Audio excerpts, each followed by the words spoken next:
원펀치 35회 옐로우 시작하겠습니다. 순자 아나운서님께서 이제 출산 준비를 위해서 한동안 자리를 비우셔야 하기 때문에 같이 오늘 옐로우를 진행해 주실 한준희 위원님 안녕하세요. 안녕하세요. 네. 네, 여기서 보니까 또 감회가 새롭습니다. 이 노란 배경에서 이제 한준희 위원님을 모시게 됐는데 사실 옐로우가 제 코너는 아니지만 옐로우에 이제 초대를 받으신 게스트분들마다 저도 그랬고 피해갈 수 없는 질문이 있습니다. 평소에 본인이 승부 예측을 잘 하시는지. 사실 뭐 장지현 의원과 더불어서 승부 예측을 제가 몇 년 동안 오래 해왔잖아요. 그렇죠. 보통 보면은 이제 한 40% 안팎 정도는 했거든요. 근데 사실 한 38에서 한 42% 사이 정도면 나쁘다고는 생각하지 않습니다. 물론 이게 그러니까 저희 자랑이 아니라 기본적으로 저희가 또 선정하는 경기들이 특히 예전에 또 뭐 신하영 장군님 계시고 이럴 때는 아주 빡빡한 경기들만 골라서 선정을 했었기 때문에 거기서 뭐 그 정도면은 뭐 그래도 할 만큼은 했지 않나. 그러나 제가 잘한다고는 도저히 생각할 수는 없을 것 같습니다. 과연 이번에 한준희 위원님과 함께 승부 예측을 진행했을 때는 저는 조금 최근에 저조한 적중률을 자랑했지만 얼마나 적중률이 좀 올라올지 아니 저조한 적중률을 왜 자랑해요? 자랑하면 안 되죠 사실. 예, 어떻게 회복되는지 이번 회차를 통해서 한번 보겠습니다. 지난 승부 예측 결과를 먼저 말씀드려야 되는데요. 예, 좀 민망한데 지난번 6경기 중에 제가 2경기를 맞췄습니다. 네. 그래도 6경기 중에 2경기면 뭐 40% 정도는 했다고 볼 수 있지 않을까요? 3할 때 타율을 친 거잖아요. 3할 때 타율을 쳤죠. 네. 제 생각에는 경기 수는 는 대신 어려운 경기 위주로 많이 픽을 하시기 때문에 그렇죠. 저는 3분의 1이면 괜찮다고 봅니다. 3분의 1이면 괜찮다. 네.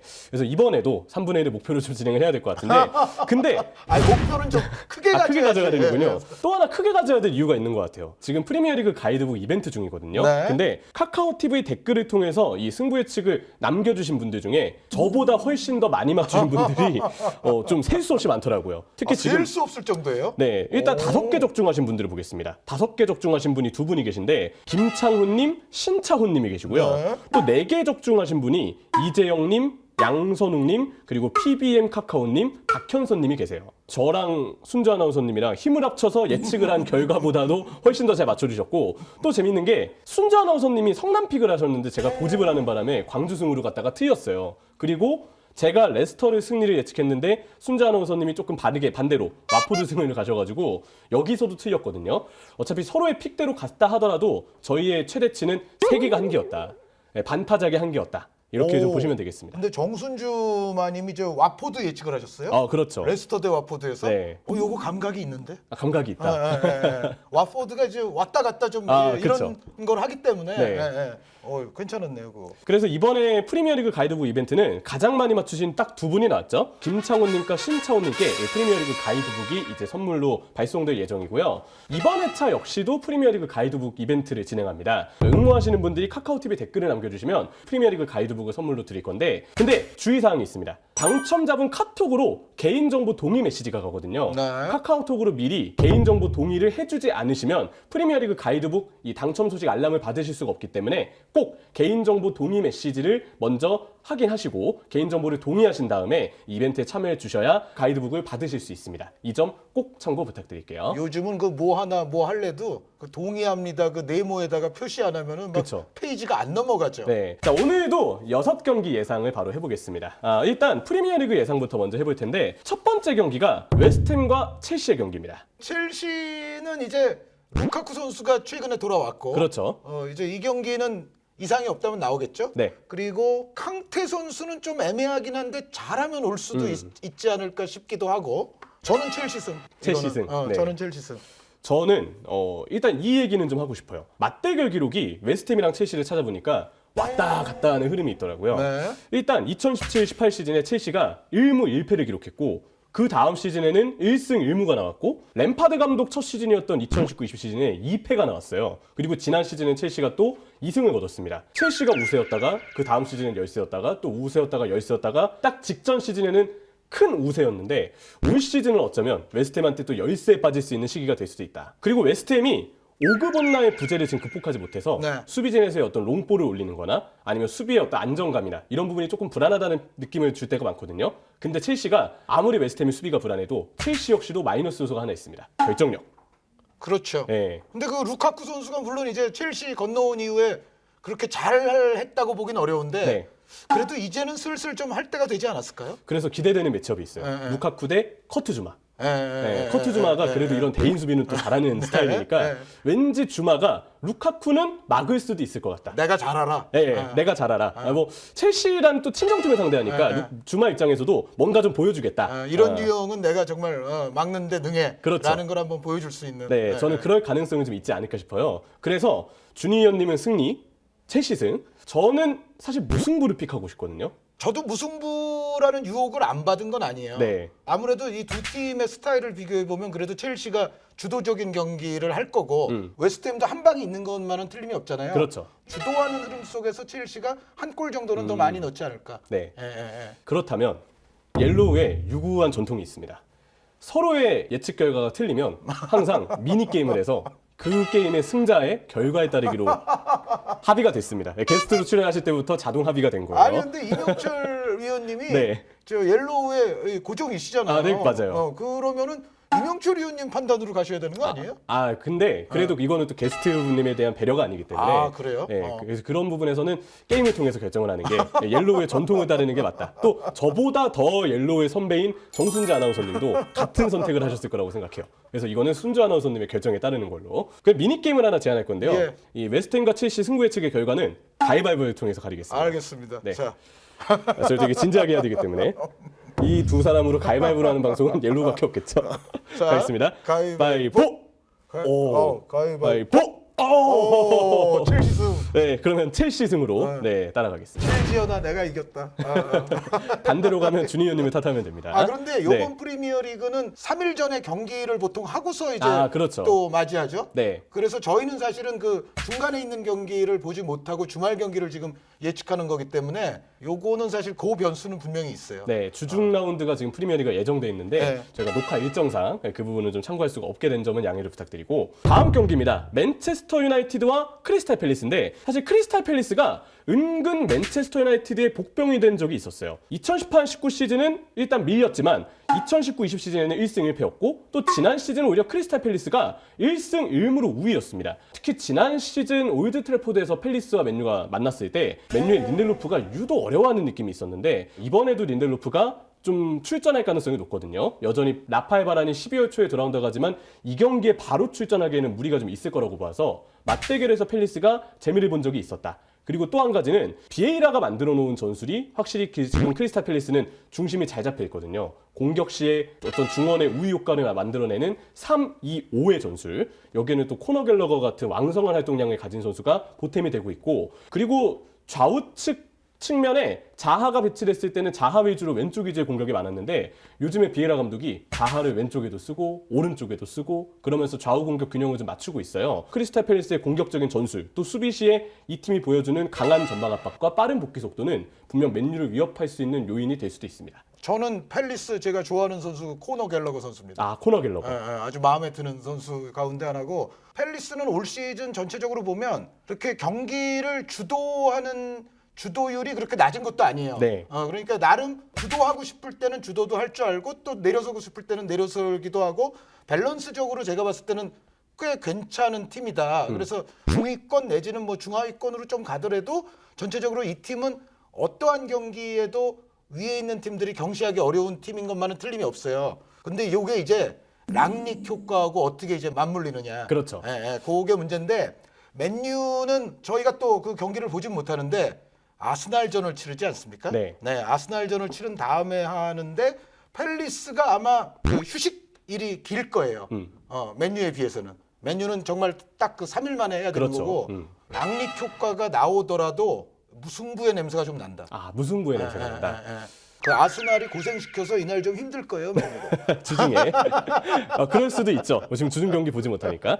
그래서 랑닉 오피셜 효과는 확실히 맨체스터 유나이티드가 기대를 해볼 법한데 제가 보기에도 크리스탈 팰리스가 만만한 팀은 아닌 듯해요. 무엇보다 맨유가 랑닉 부임하고 조직적인 압박이나 활동량은 조금 살아날 수 있는 여지나 가능성은 만들어질 수 있어도 지금 고질적인 수비 불안이 있죠. 중앙 수비도 라파엘 바란의 부상 이후에는 확실히 불안함이 있고 무엇보다 오른쪽 풀백 완비사카가 최근에 너무 실수가 많습니다. 데헤아가 좀 정말 많이 활약해줄 것으로 예상은 되지만 크리스탈 팰리스가 보여주고 있는 조직력이나 그리고 비에이라 감독의 어떤 이 탄탄한 전술을 봤을 때 분명 양립부임 효과만으로 이기기에는 무리가 따를 것이다. 여기에 저는 맞대결 기록까지 근거를 좀 들고 싶어요. 저도 이 경기는 무승부를 픽하고 싶습니다. 오, 네. 감사합니다. 아닙니다. 이제 사실 저도 따라가고 싶었어요. 팰리스가 쉬운 팀이 아니라는 얘기는 하고 싶고 처음에 말씀드렸던 맞대결 기록을 잘 주목해 주시면 좋을 것 같습니다. 예. 다음 경기는 세리에A 빅매치 로마와 인텔의 경기입니다. 일단 AS 로마를 먼저 좀 소개를 해드리면 초반에 로마는 분명 좋았는데 최근에 유벤투스, 나폴리, 밀란 등의 팀들을 만나면서 약간 기세가 꺾인 듯 보이거든요. 그래서 최근 전적은 리그 2연승, 주중 볼로냐전을 제외하고 8경기를 봤을 때 4승 1무 3패로 그렇게 좋은 성적은 아니고요. 강팀전 전적이 이것도 주중 볼로냐전을 제외하고 봤을 때 12 이내 팀 전적이 1승 1무 4패로 굉장히 저조합니다. 그래서 로마가 지금 강팀을 만나는 건 조금 부담이 발생하지 않을까라고 좀 우리가 예상을 해볼 수가 있는데 좀 어떻게 보시는지 궁금합니다. 로마가 수비적으로 특히 이제 불안정한 면이 있고 또 그리고 찾아온 찬스만큼 결정력을 제대로 터뜨리지 못하는 면도 있는데 네. 그걸 다 떠나서 인테르가 지금 현재 로마보단 좋은 팀이다. 인테르가 최근 계속 뭐 무패 가도도 달리고 있을 뿐만 아니라 그 시모네 인자기 감독이 역시 그 인테르가 감독 선택은 꽤 잘했던 것 같아요. 네. 애초부터 뭐 그런 예상을 했었지만 콘테 감독 스타일을 그렇게 많이 바꾸지 않으면서 콘테 감독보다는 조금 더 부드럽고 약간 더 세밀한 팀을 만드는 느낌이 있거든요. 그렇죠. 요즘 인테르의 그 여러 가지 밸런스가 잘 잡힌 모습을 보면 그리고 최근에 또 분위기를 비교해보고 로마의 몇 가지 약점들을 비교해보면 요거는 인테르 승 아닐까.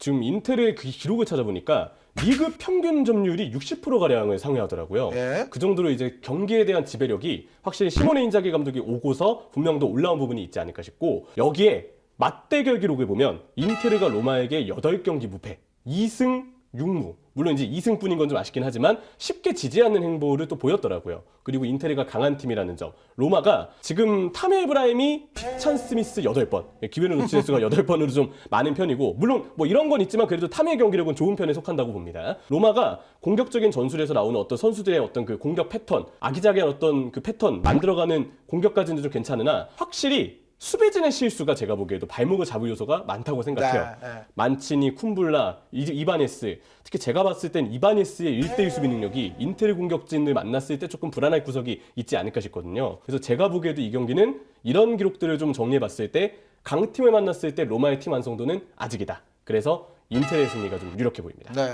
참 우리나라에서 그 무리뉴 감독 부임 이후에 가장 중계가 많이 되는 세리에A 클럽임에도 불구하고 그렇죠. 네, 가면 갈수록 좀 불안함이 노출되고 있지 않나. 그래서 로마 인텔의 경기는 인텔의 승을 한번 꼽아보겠습니다. 다음 경기는 분데스리가 빅매치입니다. 도르트문트와 바이에른 뮌헨. 두 팀이 승점 1점 차로 바이에른 뮌헨이 1위, 도르트문트가 2위고 근데 양 팀 다 부상 이슈가 있습니다. 이거는 제가 좀 설명을 드릴게요. 일단 도르트문트, 비르키, 운베하운, 레이나, 벨링엄, 게헤이루, 모레이 여기에 이제 코로나 때문에 빠지게 되는 아자르까지 슈메처 선수는 복귀가 좀 유력하다고 하는데 일단 상황을 좀 봐야 될 것 같고요. 반대로 바이에른 뮌헨도 코로나 때문에 추포모팅과 키미히가 격리 상태고 자비처, 니앙주, 울레이히, 부나사르가 부상. 그러면서 최근에 주전이 빠졌던 디나모 키예프와의 후반전 경기력은 조금 불안하기도 했었던 바이에른 뮌헨이었습니다. 대여 클래시커 기대를 많이 해볼 법한데 스타들이 너무 많이 빠져서 이에 대한 아쉬움은 좀 있는 것 같아요. 바이에른 뮌헨도 최근에 보면은 이제 선수들의 좀 이탈과 더불어서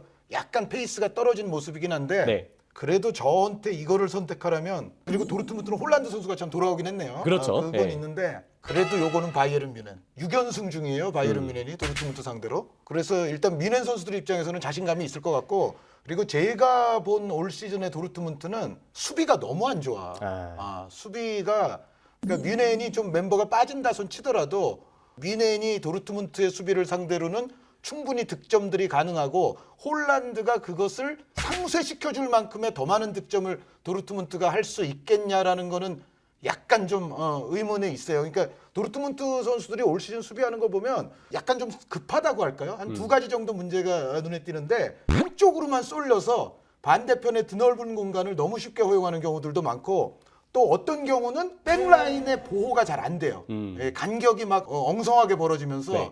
그래서 제 생각에는 요거는 멤버가 양쪽이 좀 빠지고 홀란드가 돌아왔어도 뮌헨이 그래도 한 골 정도는 이길 수 있다라고 저는 생각합니다. 저는 이 경기가 바이에른 뮌헨 기준 왼쪽에서 승부가 좀 갈릴 거라고 보는데 리로이 사네가 드디어 분데스리가 바이에른 뮌헨에서도 조금 나아진 모습을 보여주고 있거든요. 최근에 또 사네 선수가 스탯을 쌓아내는 부분에서도 꾸준한 어떤 활약도 보여주고 있기 때문에 알폰소 데이비스와 사네가 함께 협력을 해서 맞서야 되는 도르트문트의 오른쪽이 메니에와 아칸지 쪽입니다. 분명 멤버들을 봤을 때도 바이에른 뮌헨의 왼쪽이 이 경기는 좀 탄력을 받을 가능성이 크지 않을까. 그래서 제가 보기에도 이 경기는 바이에른 뮌헨이 왼쪽을 공략하면서 재미를 볼 수 있는 공산이 매우 클 것이라고 생각을 합니다. 그러면 뮌헨 승리.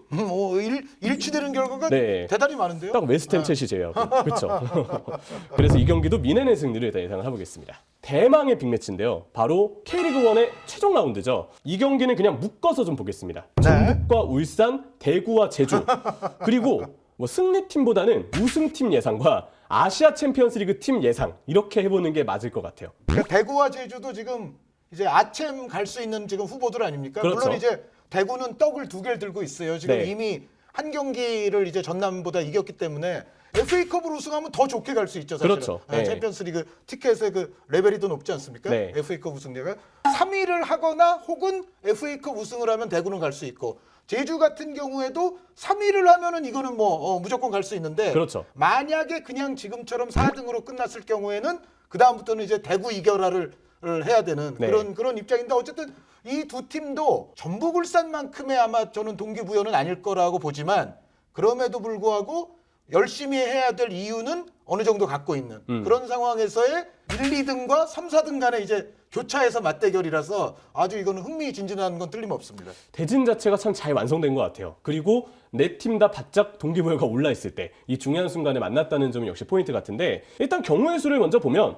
전북은 비겨도 사실상 우승이라고 하겠습니다. 왜냐하면 다득점 차이가 7골이나 차이가 나는데 이거는 산술적으로 울산이 대구를 일단 거의 8골은 넣고 이겨야 된다는 걸 뜻하는 거잖아요. 그렇죠. 근데 현실적으로 불가능하기 때문에 전북 입장에서의 경우의 수를 쉽게 설명드리면 이 경기를 비기더라도 우승이 가능하다. 대신에 질 시에는 울산과의 이 승점을 따져봐야 되는데 울산 기준으로는 무조건 이기고 전북이 제주에게 져야만 순위 역전이 가능하다는 점을 말씀드리겠고요. 울산 팬들에게는 뼈아픈 대목이지만 이런 유형의 상황에서 지난 2년 동안 울산은 오히려 실패를 많이 했었잖아요. 마지막 라운드에서. 네, 근데 이번에는 이제 전북이 좀 여유가 조금 있는 입장인데 과연 이제 어떻게 될지. 그렇죠. 근데 K리그 1에 정말 많은 기적들이 있다는 거 우리가 봐왔었죠. 2019년도 오히려 전북이 2위인 상황에서 경우의 수가 포항이 울산을 잡아주고 전북이 강원을 잡아주면 전북이 역전할 수 있는 상황이었어요. 근데 그 하나의 경우의 수가 통하면서 결국 이 상황이 만들어진 그러니까요. 거잖아요. 바로 이제 그런 건데 네. 그거를 울산은 많이 그런 걸 당했는데 여태까지 전북이 과연 그걸 당할 거냐. 그렇죠. 네. 이 제주와 대구의 이 승점 경우의 수도 보면 대구가 승점 1점 차로 제주보다는 앞서 있습니다. 근데 흥미로운 건 다득점은 제주가 지금 우위에 있어요. 맞아요. 예, 예. 그래서 제주의 경우는 일단 전북을 이기고 반드시 잡고 대구가 울산에게 비기거나 지면 그러니까 못 이기면 제주가 3위로 올라갈 수 그렇죠. 있습니다. 예. 반대로 대구는 당연히 이겨야 3위를 확정할 수 있고요. 만약에 4위로 떨어진다 하더라도 FA컵에서 전남과 만나는 2차전에서의 경우의 수가 있기 때문에 만약 4위로 떨어지면 무조건 FA컵을 노려야 되는 상황입니다. 자, 그렇다면 전북과 제주 경기부터 한번 살펴보겠습니다. 전북 제주는 과연 어떤 경기가 될 것인지. 이 경기는 네. 애매합니다, 사실. 애매하죠. 네, 왜냐하면 어떻게 해서든 이 두 팀이 붙었다 하면 다 비기더라고요. 네. 산무가 나왔죠. 네, 네. 그게 뭐 막판에 뭐 누가 골을 넣든 뭐 어떤 형태로든 결과적으로는 비기고 제주 같은 경우에 물론 이제 경기 자체는 전북이 좀 주도하는 경기가 될 거고 전북이 확실한 우승을 위해서 더 두드리려고 하긴 할 거예요. 근데 제주가 아시다시피 공격으로의 전환이 능한 팀이고 그리고 앞쪽에는 주민규 선수가 있기 때문에 그렇죠. 세트 플레이라든가 뭐 어떤 상황이 걸릴지 모르는데 이제 그런 상황에서 주민규 선수가 쏙쏙 잘 넣지 않습니까 정말? 네. 지금- 이 경기가 저는 4번째 무승부가 나올 가능성이 있다. 아, 무승부. 제주도 물론 아까 말씀하신 대로 목표 의식이 분명히 있고 우승을 노리는 팀들에 비하면은 부담이 약간 좀 적어요. 그래도 네. 왜냐하면 이제 글쎄요 지금 뭐 전남 팬분들에게는 죄송한 말씀이지만 대구와 전남의 2차전 그리고 대구가 그래도 조금 유리한 어드밴티지를 쥔 가운데 이제 진행이 될 거거든요. 제주 입장에서는 아주 홀가분하진 않아도 그래도 반은 홀가분한 게 있어요. 오히려 이럴 때 부담 없이 좀 실력을 발휘할 수도 있지 않나. 그러면은 전북이 한 칼을 맞을 수도 있다. 그런데 전북이 지지는 않을 것 같아요. 네. 저는 이 얘기를 하고 싶어요. 징크스가 있습니다. 제주가 전북이 2016년에 당시 무패를 달리고 있을 때 33경기 무패를 전주성에서 끊었던 팀이 제주 유나이티드였어요. 그때 제주가 안현범 선수가 골 넣고 약간 이런 이제 세레머니를 해서 전주성의 팬분들한테는 약간 얄미웠을 수도 있는 그런 장면이 좀 생각이 나고, 게다가 2016년, 2017년경에 3연승을 제주가 전북한테 했던 기억이 있어서 전북 팬분들이 제주가 껄끄러운 상대라는 걸 어느 정도 인지하고 있을 거라고 생각해요. 게다가 이번 시즌은 아예 3무라는 결과가 나왔었고, 전북 입장에서 조금 희망이 될 수 있는 얘기를 저는 하나 한다면 이유첸코나 구스타보, 이렇게 높이가 있고, 게다가 구스타보의 경우는 움직임의 폭도 상당히 넓고 개인 기량을 가진 해결사들이 제주의 중앙 수비를 공략할 가능성은 꽤 있는 경기라고 생각해요. 제주가 올 시즌 경기들을 보면 세트피스 수비에서 약간 불안한 모습을 보이거나 센터백의 경합에서 우위를 점하지 못하는 경우들이 있는데, 그 부분은 확실히 전북의 최전방 공격수들의 좋은 먹잇감이 될 수 있지 않을까. 그래서 이 두 가지 포인트를 좀 신중하게 볼 만한 그런 경기인 것 같습니다. 일단 비기는 걸 먼저 픽해주셨잖아요. 네. 그렇다면 울산과 대구는 어떻게 끝날 것 같아요? 울산과 대구는 울산이 이길 것 같습니다. 울산이 이긴다. 네, 울산이 이기나 우승은 네, 역시 전북이 하는 전북이 거죠? 한다. 네, 울산이 또 정말 이른바 한 끗 차이의 눈물을 흘리게 될 확률이 있지 않느냐. 네. 그럼 이대로 정리를 하면 1위는 전북이 되고 2위 울산, 3위 제주, 제주. 4위 대구. 제주가 무려 3위까지. 네. 혹시 FA컵 우승은 대구. 대구. 네, 네, 이렇게 해서 네 팀의 진출, 아침 진출은 네 팀을 예상을 해주셨는데, 제가 보기에도 전북이 이기기 껄끄러울 경기라고 생각합니다. 근데 저는 약간 생각이 다른 부분이 울산 대구도 무승부로 끝날 것 같습니다. 울산이 네. 확실히 그건 있어요. 그러니까 전북과의 맞대결에서 진 것도 물론 이제 맞대결이니까 뭐 엄청난 여파가 있지만, 사실 성남전을 잡았으면 울산이 전북과의 맞대결에 대한 부담과 그 이후의 임팩트를 훨씬 더 축소시킬 수 있는 좋은 상황이 될 수가 있었거든요. 그렇죠. 근데 결국은 울산이 챔피언스 리그에서 정말 악전고투 끝에 전북을 멋지게 꺾고 또 포항과 승부차기 하고 여기서 힘을 너무 많이 뺐고, 그 이후에는 분명히 물론 이제 A매치 기간이 좀 있었지만은 그래도 페이스가 좀 떨어졌다라는 생각은 좀 들어요. 그래서 마지막 경기에서 정말 이른바 젖 먹던 힘을 낼 수 있느냐, 그거는 좀 두고 봐야 되기는 하는데, 그래도 요거는 어떻게든 울산이 저는 이기지 않을까라는 생각은 하지만, 지금 말씀하신 대로 무승부도 충분히 가능한 픽입니다. 네, 그래서 대구가 리그 승점으로도 3위를 차지하면서 아시아 챔피언스리그 진출권을 따지 않을까. 제주는 그렇게 되면 딸 수가 없는 거죠. 제주는 그때부터는 이제 대구 이겨라를 계속 외치고 있겠죠. 그래서 네. FA컵에서 대구가 이겨야만 제주가 이제 올라갈 수 있습니다. 이렇게 예상을 해봤는데, 저희 둘의 이제 픽이 전북 제주는 무승부로 통일, 근데 울산 대구는 울산 승리, 저는 무승부, 이렇게 다른데 게임을 해야겠죠. 네. 옐로우의 또 하나의 게임을 제안하겠습니다. 네. 시청자분들의 상품으로 걸려있는 이 프리미어리그 가이드북, 이 책의 페이지를 우연히 딱 뽑아서 거기 나오는 이 펴져 있는 페이지에 사람 숫자를 비교해 보는 거예요. 이게 가이드북이기 때문에 약간 인명사전의 느낌도 네, 있어서 네. 잘 사람이 걸리면, 웬만하면 나오는군요. 네, 잘 걸리면 한 팀 여기 스쿼드가 다 나올 수도 그렇죠, 있거든요. 그렇죠. 근데 네, 네. 자칫하다간 그냥 사람 없는 페이지가 나올 수도 예, 있어요. 아니면 선수 한 명만 나오는 포스터라든지, 맞아, 아예 빵개가 나올 수도 있죠. 제가 먼저 해도 네, 괜찮을까요? 먼저 하시죠. 네, 이건 대구 팬분들과 제주 팬분들이 좀 신중하게 보실 것 같은데, 여기다. 자, 어쩌죠? 그 법사가 오, 한 분 나오셨어요. 잠깐만, 한 번. 이거 뭐야? 이거 무관중 경기 아닌가요? 지금 거의 안 보이는데 이게 돋보기로 봐야 돼요. 그런데 이거 무관중인 것 같아요. 지난 시즌에. 이거 관중 없는데? 그쵸? 이거 그냥 구장 전경 찍어놓은 사진 아니에요? 이거 혹시 엠블럼 사람으로 맞춰주나요? 라파 법사님 한 명으로. 한 분으로 일단 하겠습니다. 개요 자. 이런 데 피시면 대박입니다. 한 명! 좋아. 한 명이다. 1대1 제시합. 좋아요. 자, 제이미 바디만 나오셨습니다. 제대로야, 제대로. 이거 괜찮았어. 오, 좋아요. 이 인명사전. 사람 빼드려도 하나, 둘, 셋, 넷, 다섯이에요. 5명입니다. 네, 5명. 네, 이거는 웬만하면 내가 지금 지는 코스인데. 5명. 5명. 자. 뭐야? 잠깐만. 이겼어. 와, 이거 기적이야. 야, 여기 지금 이주헌, 박종윤, 송영주, 이명철도 있어. 이명철. 자, 여기 한번 펼쳐주시죠. 이거 사람이 그래도 상반신은 나와야 되는 거 아닌가요? 아니 이 밑에 이 위가 아니라 밑에 사람들 있잖아. 이거 네. 이주헌, 박종윤, 류청, 송영주, 박찬우, 이명철까지. 맞아요. 6대5. 이게 필자가 6명이에요? 맞습니다. 필자수로 이겼다. 와, 이건 진짜 와. 왜 저기다 6명을 편성했을까? 그냥 없애도 되는데. 그러니까.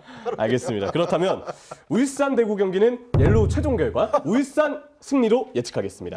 자, 리그 최종 결과 정리해 드릴게요. 예측 결과 1위 전북, 2위 울산, 3위 제주, 4위 대구가 됩니다. 이렇게 예상을 해봤고 FA컵의 승자는 주니어님께서 대구의 우승을 예상해 주셨습니다. 네. 이렇게 해서 K리그1의 파이널 라운드까지 살펴봤는데 옐로우에 대한 이 6경기 예측을 마쳤습니다. 프리미어리그 가이드북 이벤트 꼭 참여해 주시고 카카오TV 댓글로 참여해 주셔야 된다는 점 잊지 마시고요. 옐로우 승부 예측 이렇게 해주셨는데 좀 예측 결과 자신 있으신지? 뭐 항상 그렇지만 뭐 자신은 별로 없어요. 여기서 뭐 말씀드렸다시피 네. 이 5할 승부를 하기가 어려운 게 이거기 때문에 자신은 없고 다만 오늘 기분이 좋은 것은 네. 이 책을 펼쳤을 때 한국인 6명 때문에 제가 이길이라고는 생각도 못했어요. 프리미어리그 가이드북. 어떻게 프리미어리그 가이드북에서 한국 사람들 때문에 이기지? 이건 뭔가 좀 일진이 좋을 것 같은 예. 오늘 좀 운이 좋을 것 같은 그런 날입니다. 이게 괜히 진 사람한테는 좀 찜찜함을 안겨거든요. 네, 이런 찜찜함을 아는 채 이번 원펀치 옐로우 한 회차 또 마치도록 하겠습니다. 자, 예측 결과 꼭 확인해 주시고 저희는 다음 회차 때 또 찾아뵙겠습니다. 감사합니다.